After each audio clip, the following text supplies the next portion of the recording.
Magandang umaga po sa ating lahat, mga kapatid. Magandang umaga po, Father. Araw ng Miyerkules sa ika-32 linggo sa karaniwang panahon. Para sa ating pagninilay, narinig natin mula sa mga pagbasa ang kahalagahan ng salita ng Diyos. Ang salita ng Diyos na kung pakikinggan at uunawain natin, ay maaaring makapagbigay ng malinaw na daan sa atin patungo sa Ama. Ang salita ng Diyos na kung gagawin nating bahagi ng ating buhay ay makakatulong ng malaki sa atin para sa paggawa ng mga mahahalagang desisyon sa ating buhay. Ganyan ang narinig natin mula sa unang pagbasa mula sa Aklat ng Karunungan. Sinasabi dito, pakinggan ninyo at unawain ang salita ng Diyos. Kayong lahat na mga namamahala at namumuno sa iba't ibang mga gawain. Gawin ninyong bahagi ng inyong buhay ang pagpapahalaga, ang pakikinig at pag-unawa sa salita, sapagkat ang salitang ito kapag inyong pinahalagahan at sinikap unawain, ang saang magbibigay sa inyo ng karunungan. Mula sa ating ebanghelyo, ito rin ang parabang ipinapaalaala sa atin, kahalagahan, kapangyarihan ng salita ng Diyos. 10 ketongin ang halos sumigaw at nagsabi kay Jesus, "Jesus, Panginoon, mahabag po kayo sa amin." Pero pansinin natin, malayo sila. Kung si Jesus ay nandirito, sila ay nandoroon, malayo kay Jesus. Hindi sila pwedeng lumapit kay Jesus, sapagkat iyon ang sinasabi ng batas. Bakit? Dahil sila ay may sakit na ketong nakakahawa. Kaya dahil sila ay may sakit na ketong, sila ay marumi. Sila ay makasalanan. At dahil marumi, dahil makasalanan, hindi dapat lalapit sa mga walang sakit. Batas ang magsasabi, dahil meron kang ketong, dapat lalayo ka sa karamihan. Hindi ka pwedeng sumama sa pamilya mo, aalis ka sa bahay mo. Hindi ka pwedeng bumalik doon hanggat hindi sinasabi ng mga pari na magche-check sa iyo kung pwede ka nang bumalik. Kaya nakakaawa ang kalagayan at sitwasyon ng may ketong.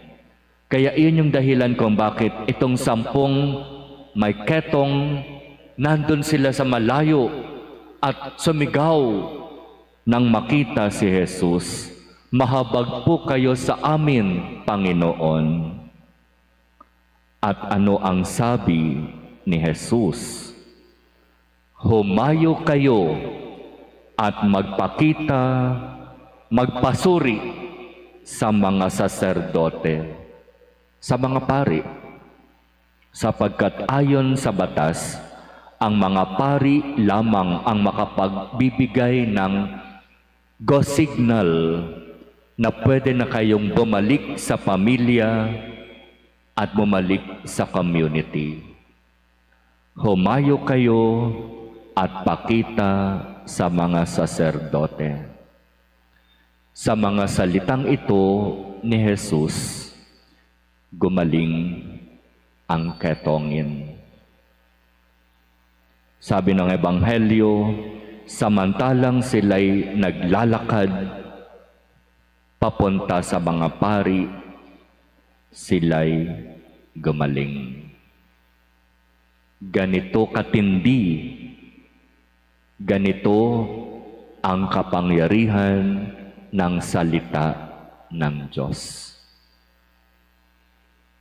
Pero merong magandang binigyang diin sa Ebanghelyo nang mapansin ng isa sa 10 na siya'y gumaling. Imbis na magpunta agad sa mga pari, siya'y bumalik, lumapit kay Jesus, nagpasalamat.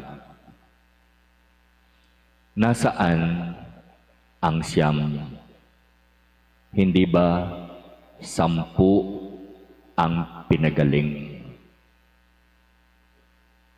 Sa mga biyaya na tinatanggap natin sa Diyos, sa mga answered prayers, tandaan natin, nag-iintay ang Diyos na mapasalamatan. Nag-iintay siya sa ating pagbabalik. At binigyang diin sa 10 ang bumalik, dayuhan, Samaritano. Sa kanilang kultura, kapag ikaw ay dayuhan, kahit wala kang ketong, ang tingin din sa'yo marumi, makasalanan. Kaya kawawa ang isang dayuhan at mayroon pang sakit na ketong. Wala bang nagbalik kundi ang dayuhang ito. Kung minsan, ito ang katotohanan. Yung hindi natin aakalain na magpapasalamat, sila pa yung marunong magpasalamat. Pero kung sino yung inaasahan natin na magpapasalamat, sila pa nga ang hindi marunong magpasalamat. Kaya mga kapatid, sa kapangyarihan ng salita ng Diyos, kailangan nating magtiwala at manalig sa Kanya. Ibibigay niya ang ating hinihingi, basta't manalig tayo sa Kanya. Pero huwag tayong makalimot magpasalamat. Huwag tayong makalimot bumalik sa Kanya kapag tayo ay tumanggap ng biyaya.